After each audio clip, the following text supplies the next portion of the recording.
Hello friends, welcome back to my YouTube channel Vaijnath coaching classes. तो कल आपने इसमें समाकलन में कुछ फार्मूले पढ़े थे और कुछ फार्मूले और हैं। जैसे अगर हम माइनस कॉसेक इनवर्स एक्स का डिफरेंशिएशन करते हैं तो ये कितना था, 1/x root x square minus 1। ठीक है, यानी कि कॉसेक इनवर्स एक्स का आता है माइनस में, ये जो माइनस है ये यहाँ आएगा। ठीक है, तो अगर इस माइनस को यहाँ लिख लेंगे तो उसका कितना आ जाएगा, ये आ जाएगा डिफरेंशिएशन। अब इसी का अगर हम इंटीग्रेशन करते हैं, इंटीग्रेशन इसका नहीं करना है, यानी कि अवकलन में क्या होता है, हम क्या करते हैं, अवकलज ज्ञात करते हैं। ठीक है, समाकलन में क्या होता है, इसका प्रति अवकलज, यानी कि अवकलज जो दिया होगा उसके लिए हम फंक्शन डिफाइंड करेंगे। तो इसका अगर हम समाकलन क्या करेंगे तो क्या आ जाएगा, माइनस का कॉसेक इनवर्स एक्स। ठीक है, ऐसे ही ई की पावर एक्स का ई की पावर एक्स ही होता है डिफरेंशिएशन, और समाकलन में कितना आ जाएगा, ई की पावर एक्स का ई की पावर एक्स ही आएगा। ठीक है, अब है log x का अवकलन, ये आता है 1/x है।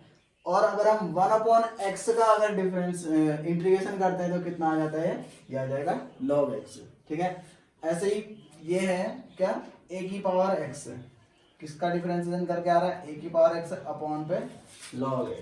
तो इसका कितना आ रहा है, अगर हम इसका डिफरेंशिएशन करते हैं, सॉरी इंटीग्रेशन करते हैं a की पावर x का, तो ये आता है a की power x upon log a।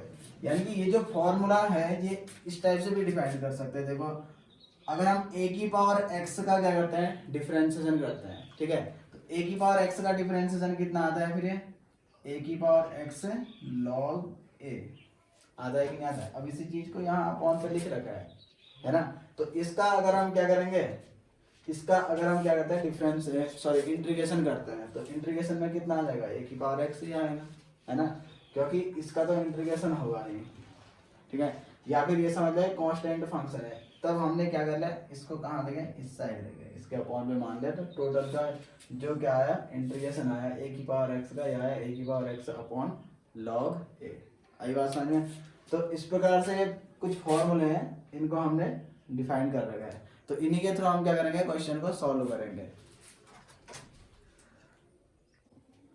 देखो, इसमें एक हेडिंग है, अनिश्चित समाकलनों के गुणधर्म। ठीक है, ये जो समाकलन होता है इसको कहते हैं हम अनिश्चित समाकलन, क्योंकि इसमें लिमिट हमको नहीं दे रहे थे, हमको पता नहीं होता कि हमें इंटीग्रेशन कहाँ से कहाँ तक का करना है करके। ठीक है, तो देखो पहला गुण जो है, अवकलन एवं समाकलन के प्रक्रम एक दूसरे के व्युत्क्रम है। अवकलन में हम अवकज गुणांक ज्ञात करते हैं। ठीक है, समाकलन में क्या करते हैं, अवकलज गुणांक जो होता है दिया रहता है, हमें उसका फंक्शन ज्ञात करना होता है। देखो, जैसे हमने f(x) का डिफरेंशिएशन किया तो क्या आया, f'(x), और समाकलन में क्या होगा, इस f'(x) का इंटीग्रेशन करेंगे तो तब हमें क्या मिलेगा, ये fx मिलेगा। आई बात समझ में। ऐसे ही दूसरा है fx प्लस gx, यानी कि हमारे पास दो फंक्शन दिए होंगे, अगर हमें उसका क्या करना है, x के रिस्पेक्ट में इंटीग्रेशन करना है, तो इंटीग्रेशन करते टाइम क्या करेंगे, fx का अलग और gx का अलग, ऐसे कर सकते हैं इसको। ठीक है, और ऐसे ही क्या दे रखा है, अगर किसी fx के साथ कोई फंक्शन है हमारे पास, उसके साथ क्या हो रहा है, किसी कांस्टेंट फंक्शन का मल्टीप्लाई हो रहा है, तो हम क्या कर लेंगे, उसको उसका मल्टीप्लाई यानी कि पूरे इंटीग्रेशन के साथ भी कर सकते हैं। आई बात समझ में। जैसे किसी फंक्शन के साथ अगर किसी कांस्टेंट का मल्टीप्लाई हो रहा है तो हम क्या करेंगे, इसका पहले इंटीग्रेशन निकाल लेंगे, उसके बाद भी क्या कर सकते हैं, उस फंक्शन में इसका मल्टीप्लाई कर सकते हैं। ठीक है, इससे रिलेटेड कुछ क्वेश्चन बनाएंगे, फिर उसमें समझ में आ जाएगा। देखो, अब एक एग्जांपल सॉल्व कर रहे हैं। इसमें निरीक्षण विधि द्वारा प्रयोग करते हुए प्रति अवकलज ज्ञात कीजिए। ठीक है, हमें क्या करना है, इसमें चेक करना है कि ये किसका प्रति अवकलज है, इस चीज को ज्ञात करेंगे। ठीक है, अब देखो cos 2x का पहले हमें चेक करना है कि इसका प्रति अवकलज क्या होगा करके। ठीक है, प्रति अवकलज मतलब समाकलन। ठीक है, cos 2x का समाकलन क्या होगा, इस चीज को हमें ज्ञात करना है। तो देखो, पहले हमें पता करना है कि ये cos 2x किसका अवकलन होता है। प्रति अवकलज मतलब यही तो हुआ ना, यानी कि ये फंक्शन किसका अवकलन है, यही तो ज्ञात करना है हमें। इसका प्रति अवकलज ज्ञात करने का मतलब ये अवकलज है, हमें क्या ज्ञात करना है कि इसका फंक्शन क्या होगा, यानी कि ये चीज किसका अवकलन आ रखा होगा। तो cos 2x क्या होता है, देखो cos x को हम जानते हैं, cos x किसका होता है, sin x का होता है ना। तो 2x आ रहा था, इसका मतलब किससे आ रहा होगा, sin 2x वाली चीज से ही आ रहा होगा। ठीक है, तो क्या लिखेंगे, देखो डिफरेंशिएशन ऑफ sin 2x कितना आता है, sin 2x का cos 2x और इस 2x का क्या हो जाता है फिर दोबारा से हो जाता है, तो कितना आ जाता है 2, है ना। लेकिन हमारे पास केवल क्या आना चाहिए, cos 2x का, cos 2x की बात कर रहे हैं केवल, किसकी बात कर रहे हैं, cos 2x की। अब देखो फिर हमारे पास यहाँ पर को क्या आ गया, लेकिन 2 cos 2x, तो हमें क्या करना है, इस 2 को हटाना भी तो होगा ना। इसका मतलब क्या करना है हमें, इसका मतलब ये किसका डिफरेंशिएशन आएगा, ओनली अगर cos 2x लाना है तो अपॉन पे 2 लाना है। इसका मतलब क्या लिखना पड़ेगा हमें, 1/2 sin 2x का अगर हम डिफरेंशिएशन करेंगे तो कितना आ जाएगा, फिर देखो ये आ जाएगा 1/2 sin 2x का cos 2x, और 2x का दोबारा से करेंगे तो कितना आ जाएगा 2, 2 से 2 कट जाएगा तो क्या आ जाएगा cos 2x। तो इसका मतलब ये जो cos 2x है, ठीक है, इसका प्रति अवकलज क्या है, यानी कि जब हमने 1/2 sin 2x का डिफरेंशिएशन किया तभी तो ये चीज आ रहा है ना। इसका मतलब क्या है, इसका जो इंटीग्रेशन आएगा वो कितना आएगा, ये आएगा।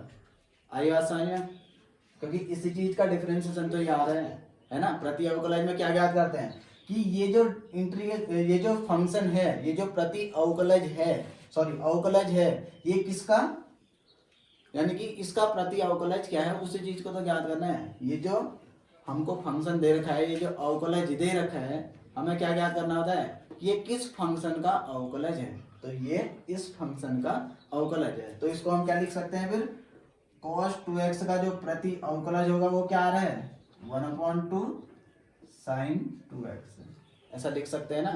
पिछले वाले में इसी में एक जो फर्स्ट प्रॉपर्टी बताई थी वो क्या बताई थी, अवकलज और प्रति अवकलज एक दूसरे के अपोजिट है करके, समाकलन मतलब, ठीक है। तो क्या लिखते हैं उसमें, अगर किसी फंक्शन का हम डिफरेंशिएशन कर रहे हैं तो f डैश x से आ रहा है, तो f डैश x का अगर हम इंटीग्रेशन करेंगे x के रिस्पेक्ट में तो ये कितना आना चाहिए, fx आना चाहिए, आना चाहिए कि नहीं, यही फंक्शन तो आना चाहिए इसका मतलब। तो इसका भी क्या आ जाएगा, यही फंक्शन आ जाएगा, और साथ में क्या आ जाएगा, एक कांस्टेंट जोड़ देंगे c।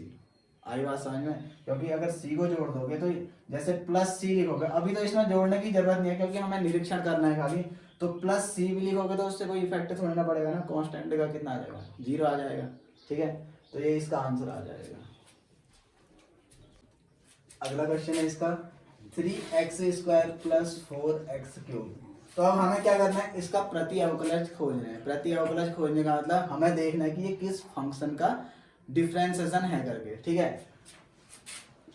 तो देखो अब इसमें आ क्या रहा है, यहाँ पर को 3 आ रहा है और x² आ रहा है ना। इसका मतलब क्या होता है, देखो एक फॉर्मूला होता है, x की पावर अगर हम n का डिफरेंशिएशन करते हैं, x की पावर n का क्या करते हैं, डिफरेंशिएशन करते हैं, तो क्या होता है n x की पावर n - 1 आ रहा है ना। यानी कि ये n आगे आ जा रहे हैं और पावर में n - 1, यानी कि यही चीज तो हो रहा है। फिर देखो 3 आगे आ रहा है, पावर में कितना है n - 1, है ना, 3 - 1 यही तो आ रहा है। तो इसका मतलब क्या होगा, ये n जो आगे आया है यही तो है ना पावर वाला। इसका मतलब यहाँ भी क्या समझना है, ये जो 3 आगे आ रखा है तुम्हें पावर में कितना लेना है, वही चीज लेनी है। ये जो n आगे आ रखा है ये पावर में यही तो है ना। तो इसमें भी क्या लोगे तुम फंक्शन को, x की पावर कितना ले लोगे 3। देखो इसका डिफरेंशिएशन करोगे तो कितना आ जाएगा, 3x² ही तो आएगा ना। ऐसे ही इसमें कितना आ जाएगा, ये 4 आ रहा है तो इसका मतलब क्या आ जाएगा, x की पावर 4, ठीक है। इसका डिफरेंशिएशन करोगे तो कितना आ जाएगा, 3x² + 4x³, यानी कि देखो यही चीज तो मिला हमको। तो इस फंक्शन का जो प्रति अवकलज है वो क्या है, ये है ना। तो इसको कैसे लिख सकते हैं, इस फंक्शन का जो प्रति अवकलज आएगा वो कितना आ जाएगा। फिर इस चीज को ऐसे ही तो लिखते हैं ना हम लोग, लिखते हैं कि नहीं।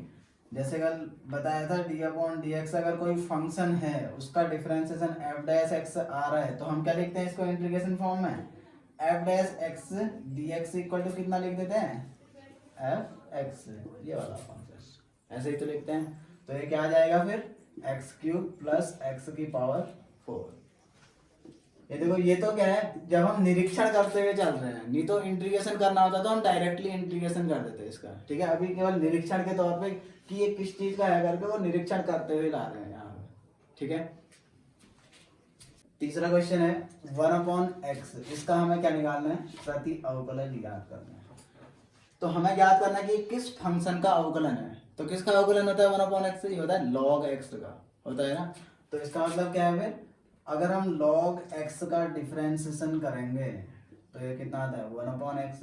तो इसका मतलब क्या है 1/x का अगर इंटीग्रेशन करेंगे तो कितना आ जाएगा ये log x आ जाएगा। ठीक है, ये इसका आंसर हो जाएगा।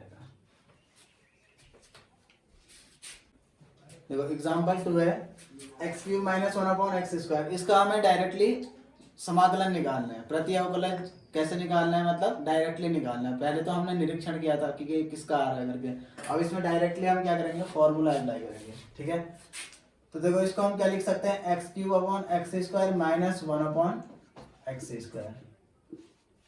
ऐसा लिख सकते हैं ना।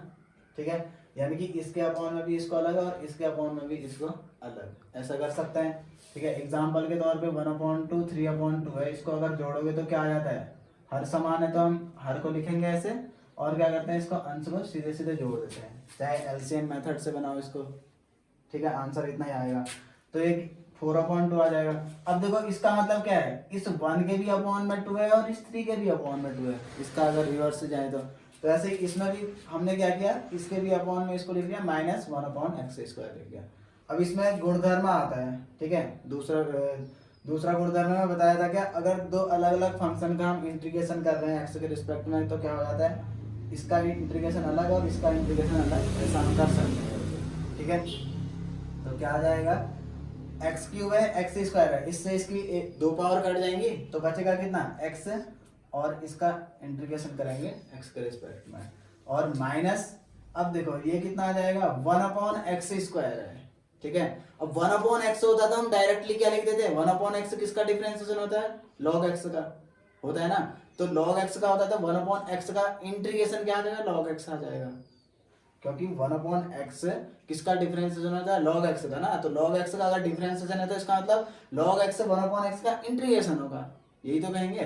तो अब x² है तो इसको क्या लिखेंगे, देखो इस x⁻² को ऊपर ले जाएंगे तो क्या आ जाएगा, x⁻², यही तो आएगा ना, और क्या आ जाएगा dx। अब x का हमें क्या करना है, इंटीग्रेशन करना है। तो x की पावर अभी कितनी है, 1, कितनी है, 1 है। तो फॉर्मूला कौन सा लगेगा, x की पावर n वाला। x की पावर n का अगर हम इंटीग्रेशन करते हैं तो कितना आता है, x की पावर n+1/n+1 आता है ना इतना।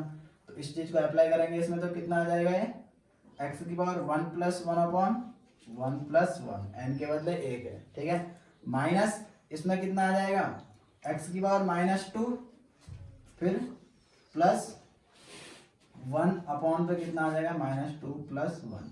ठीक है, अब साथ में हमने जब इसका इंटीग्रेशन किया था, हम इसके साथ क्या मान लेते हैं, कांस्टेंट फंक्शन भी तो मानते हैं ना, मानते हैं कि नहीं, क्योंकि ये जो x आ रखा है, देखो x कैसे आ रखा होगा, किसी भी फंक्शन का अगर क्या कहते हैं, ये जो फंक्शन है ये क्या है, डिफरेंशिएशन होता है, इसका हमें क्या करना है, फंक्शन ज्ञात करना है ना। तो इसका मतलब क्या है, कितने का, सॉरी x²/2 का आया होगा, ये x²/2 का अगर हम क्या करेंगे, डिफरेंशिएशन करेंगे तो ये कितना आ जाएगा, देखो इसका 2x/2, यही तो आएगा, यानी कि कितना आ रहा है, x। तो ये x कब आ रहा है, इसका जब हमने डिफरेंशिएशन किया होगा, तो इसका जो प्रति अवकलज है यही तो होगा ना। तो ऐसा भी लिख सकते हैं, अगर मैं इसके साथ कोई संख्या लिख दूं या c लिख दूं, एक कांस्टेंट है, तो उस कंडीशन पे भी तो यही आएगा कि नहीं आएगा। तो तब हम क्या कहते हैं कि ये जो प्रति अवकलज होता है कोई अद्वितीय नहीं होता है, यानी कि उसका प्रति अवकलज, x का जो प्रति अवकलज होगा वो कभी भी एक ही चीज नहीं हो सकता है, अलग अलग चीज होती है। वो किस पे डिपेंड करता है, c के मान पे डिपेंड करता है। आई बात समझ में, इस c का मान 1 रखोगे तो +1 बनेगा, c का मान 2 रखोगे तो +2 बन जाएगा, लेकिन इसका जो डिफरेंशिएशन आना है यही आना है ना। और इसका प्रति अवकलज मतलब ये जो चीज है कि ये किसका डिफरेंशिएशन है, इसका डिफरेंशिएशन है। तो हम क्या लिख सकते हैं, यहाँ पर को प्लस का c1 लिख सकते हैं या नहीं लिख सकते हैं, लिख सकते हैं ना। फिर और यहाँ पर कोई माइनस है, माइनस, तो हमने भी क्या लगा दिया, यहाँ माइनस लगा दिया। ठीक है, और यहाँ भी क्या मान लेंगे, कांस्टेंट c2 आ जाएगा। तो ये कितना बन गया फिर, x²/2 + c1। ठीक है, माइनस कितना आ जाएगा, x की पावर -1/-1, और माइनस इंटू माइनस हो जाएगा ये भी। ठीक है, sorry minus into plus minus हो जाएगा, तो क्या आया C2 आया। ठीक है, अब देखो यहाँ पर को क्या मिल जाएगा, ये x² अपॉन 2 प्लस C1। ठीक है, और ये क्या आ जाएगा, देखो माइनस का मल्टीप्लाई यहाँ हो जाएगा तो क्या आ जाएगा, प्लस हो जाएगा ना ये चीज। तो ऐसा करते हैं C1 को बाद में लिखेंगे, और इसको क्या लिख सकते हैं, देखो एक तो ये चीज प्लस हो जाएगा, x की बार माइनस होने नीचे लाएंगे तो +1 हो जाएगा, तो 1/x बन जाएगा, ये बनेगा ना। और ये क्या आ जाएगा, C1 माइनस C2। अब देखो कांस्टेंट में से अगर हम किसी कांस्टेंट को माइनस करेंगे तो फिर अगेन कांस्टेंट मिलेगा हमको, तो C1 माइनस C2 को C1 माइनस C2 ना लिख करके हम क्या लिख लेंगे, इसको मान लेंगे एक नया कांस्टेंट C। ठीक है, तो इसमें लिख लोगे जहाँ C क्या है, C1 माइनस C2 है। अब ये कौन सी संख्या है ऐसा हमको पता नहीं है ना कि कांस्टेंट कौन सा हो, तो उसकी वैल्यू पे डिपेंड करता है कि कितना दे रखा है करके। आई बात समझ में। तो अब ऐसा भी कर सकते हैं, लास्ट में ही क्या कर सकते हैं, कांस्टेंट सबसे लास्ट में लगा करके C ऐसे भी लिख सकते हैं इस क्वेश्चन में। ठीक है, तो ये चीज ध्यान में रखनी है कि ये है क्या, ये जो फंक्शन दिया रहता है ये क्या होता है, अवकलज गुणांक होता है। क्या होता है, अवकलज गुणांक। हमें क्या याद करना होता है कि ये फंक्शन किसका अवकलन है। ठीक है, यानी कि ये जो अवकलज है किस फंक्शन का अवकलज है, किस फंक्शन का हमने डिफरेंशिएशन किया कि ये चीज आया। तो ये कैसे आया होगा, यानी कि ये x आ रहेगा तो किसका डिफरेंशिएशन करके x आया होगा, x² 2 का। आई बात समझ में। ठीक है, देखो अगला क्वेश्चन है इसका, x⁴ 2/3 + 1 और dx। तो इसमें क्या करेंगे, x⁴ 2/3 का अलग से इंटीग्रेशन करेंगे। ठीक है, और 1 का इंटीग्रेशन अलग करेंगे। अब ऐसा भी हो सकता है कि दोनों का एक साथ भी हो सकता है, यानी कि इसका अलग इसका अलग, इसके अंदर भी कर सकते हैं ऐसा। ठीक है, तो देखो क्या आ जाएगा, ये x⁴ 2/3 + 1 अपॉन पे कितना आ जाएगा, 2/3 + 1 x⁴ n वाले फॉर्मूले से। ठीक है, ऐसे ही अब देखो 1 आ रहा है, तो 1 का अगर कभी भी हमें दिखे कि अगर क्या आ रहा है, 1 आ रहा है तो 1 × dx क्या होगा, dx ना। तो ये समझ लो कि इस d के साथ जो चीज लिखा है, जो चर होगा वही क्या आ जाएगा, इसका इंटीग्रेशन आ जाएगा। ठीक है, dx का कितना आ जाएगा, x। अब देखो ये चीज आता कैसे है, इस चीज को समझ लेते हैं। जैसे यहाँ पर है क्या, 1 dx है ना, तो इसका अगर हमें इंटीग्रेशन करना है तो इस 1 को मैं क्या लिख सकता हूँ, ऐसे लिख सकता हूँ x⁴ 0 मान सकते हैं ना, जिसकी बात 0 होती है उसका मान कितना आ जाता है 1। तो x⁴ 0 मान ले तो कितना आ जाएगा, x⁴ 0 + 1/0 + 1। तो इसको सॉल्व करेंगे तो कितना आ जाएगा, x⁴ 0 + 1 मतलब x⁴ 1/1 यानी कि x⁴ 1 यानी कि क्या आ जाएगा आंसर, x आ जाएगा। ठीक है, तो क्या समझना है कि इस d के साथ जो चर होगा यहाँ पर, इसके आगे वाला चर नहीं देखेंगे हम। ठीक है, d के साथ जो चर होगा उसी का क्या करना है हमको, मतलब उसी चर को हमें लिख देना है यहाँ पर। तो आई बात समझे, कब, जब ये 1 होगा या 2 होगा या 3 होगा। अब 1 है तो 1 का मल्टीप्लाई इसके साथ करके यही चीज आएगा ना। अब 2 होता तो क्या आ जाता, 2x बन जाता, 3 होता तो 3x बन जाता। आई बात समझ में। अब देखो इसको सॉल्व करेंगे तो कितना आ जाएगा, x की पावर। अब देखो कभी भी 2/3 और +1 अगर इसके अपॉन में कुछ नहीं होता है तो क्या करेंगे, इस अपॉन वाले का मल्टीप्लाई यहाँ करके जोड़ देंगे और हर में 3 को ही लिख देंगे। ठीक है, तो ये कितना बन जाएगा, 2 + 3 अपॉन में कितना आ जाएगा, 3। ऐसे ये भी कितना आ जाएगा, 2 + 3/3। तो x की पावर 5/3 और ये कितना आ जाएगा, 5/3। अब ये दोनों तो ऑलरेडी बट्टे में है ना, तो इसके नीचे क्या करोगे, 1 मान लोगे। ठीक है, यहाँ पर वो क्या करोगे 1, तो इस 3 का गुणा इस x के साथ हो जाएगा, 5 का गुणा इस 1 के साथ हो जाएगा। तो ये कितना आ जाएगा फिर 3x⁴ 5/3 अपॉन पे कितना आ जाएगा, 5 आ जाएगा। ठीक है, ये इसका आंसर हो जाएगा।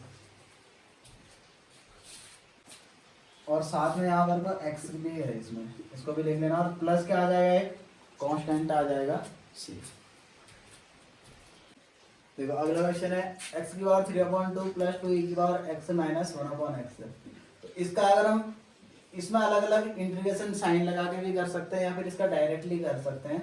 x⁴ 3/2 + 1 अपॉन पे 3/2 + 1 और इसका कितना आ जाएगा 2 e⁻x का क्या होता है e⁻x आता है इंटीग्रेशन। ठीक है, और 1/x का कितना आता है log x और क्या आ जाएगा एक कांस्टेंट c, ठीक है। तो ये कितना बन जाएगा x की पावर 5/2, ठीक है। अपॉन में भी कितना आ जाएगा ये 5/2 आएगा ना, तो वो 2 कहाँ चला जाएगा ऊपर, तो ये आ जाएगा प्लस 2v की power x minus log x plus c, ये आंसर आ जाएगा इसमें।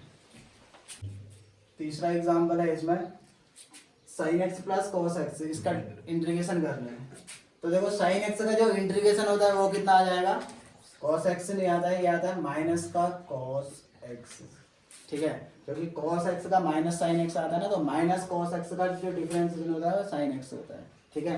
तो कितना आ जाएगा माइनस का cos x, और cos x का जो आता है ये आता है sin x, क्योंकि sin x का डिफरेंशिएशन क्या होता है cos x होता है, और प्लस क्या आ जाएगा c, ये इसका आंसर हो जाएगा।